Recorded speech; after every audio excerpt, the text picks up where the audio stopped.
Bong! Yes! Kausapin muna natin sila. Yung mga guests natin na maglalaro. First time maglaro. Yes, si Angel. Hi, Angel. Bumati ka muna sa Madlang People. What's up, Madlang People? Ito, Angel, ano ba ang good news nyo sa amin ni Bianca at sa ating mga Madlang Kapuso? Nako, napakarami po. To be honest, na-excite po ako sa mangyayari sa Sangre for this week. Dahil finally, magkakasama-sama na po ang 4 na Sangre. Gusto ko lang din pong i-take yung chance na ito para pasalamatan ng mga Encantadix at ang mga sumusuporta sa Encantadia. Avisala Eshma po. Wow, Sangre. Okay? Sangre.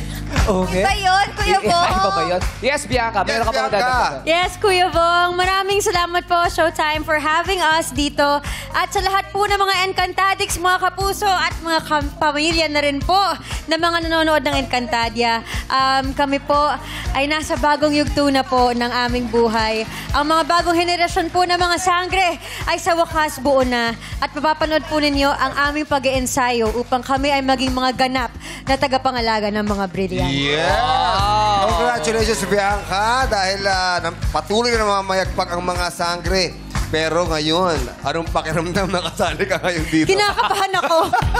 Kinakabahan ako kasi kanina nung binibrief kami, Kuya, dito sa laro, sabi ko, parang ang haba nun. Gusto ko bang umabot sa jackpot round?